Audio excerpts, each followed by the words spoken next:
Hello there, and welcome to a video that's totally not 3 years late. I've been getting more and more requests and questions about doing the leap glitch with a controller, and I figured this beautiful morning was a fine day to indulge in your insanity. Unfortunately, I don't love Arcane enough to buy a PS4 copy of this game. There's Deathloop coming up, they'll get my $60 anyway, so we'll have to emulate the console experience a bit. From what I know, it works all the same across all platforms, but I'm sure you guys will let me know if I'm wrong. You should be able to hover over the timeline in the bottom and skip to the section you're interested in. We'll start with a bit of setup, just to make sure we're on the same page. After that, I'll show you how to perform the glitch, and then we'll talk about some limitations when it comes to lower FPS, aka console and controller in general. First off, we want to make sure our settings are in check. This is pretty important for this to work proper. I'll show you really quickly that I am actually using the default controller scheme, so you know what buttons I'm pushing. The controller overlay on the bottom left is hilariously large because why not? So you shouldn't really have a real issue with that anyway. The next we'll go to gameplay and difficulty. Here are the quick axis wheel. You really want to make sure this is on slow time. If it's on real time, well, it's not really going to work. There's a big chance you already have this on slow time. It's the default setting. And last but totally not least, I am personally capping the game at 30 FPS because, you know, the majority of people interested in this are going to be playing on a console and they're not reaching that juicy 120. But we'll talk a bit more about that at the end of the video.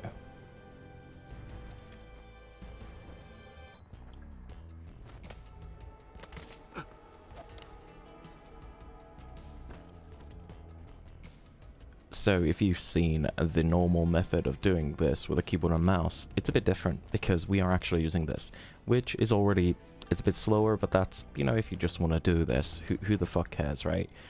So the way it works is, well, I'm going to play it in slow motion real soon, I just want to explain it to you first, is that when you enter this, there's specific timing now.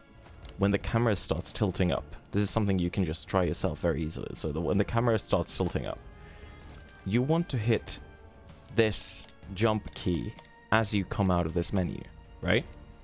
So what I've done, and I've figured this out, this works pretty good. I'm obviously bad at that, but you can double tap it. So you press it once when you get out of this menu, and then another time instantly. So if you know, if you have your own timing and whatnot, you can just do this.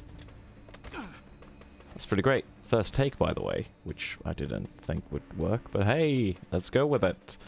Yeah, so I'm gonna play the clip now in slow motion, and you'll be able to see the exact things, and then I'll just play a bunch of clips of me doing it, I guess. It is indeed going to look like a jittery mess because I'm doing this on 30 FPS, but hopefully you get the idea.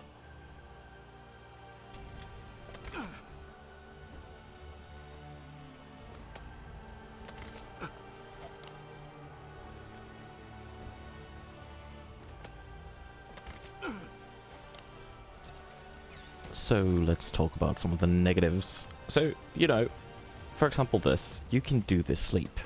You can do this pretty fast as well. It's pretty hard, you can do it. What you cannot reliably do is the bunny hop sequence afterwards. So to understand how the railing hops work is that on 30 FPS, it just doesn't really work. You just simply cannot really do it reliably because you need to get like 1, 2, 3, 4, 5 hops, and you need to get like basically frame perfect inputs, spamming the X while holding this, while at the same time steering your character. You see where I'm going with this? That seems very not probable, and I didn't at least manage to do it. I tried like a good 20 minutes. And yeah, that thing is kind of out of the question. So mission 8, mission 4, all of those things out of question really. You can do normal bunny hops. If you don't want to get, if you don't mind RSI and, you know, just want to spam the X key, you can totally do that. Second negative comes in with, because this game is kind of weird, and I just fucking killed myself, comes in from the fact that you can do the Dunwall leap, right? Problem is, on 30 FPS, it's much rougher, and I couldn't get any good footage of me landing this reliably, so I'm not going to include any. It's the exact same setup and everything, but just, I can't fucking do it proper. The timing is much tougher. On 120 FPS, yeah, sure, that's possible. On 30, much more of a yikes. So I wouldn't really recommend this for speed runs per se. Casual play, you know, whatever, do it.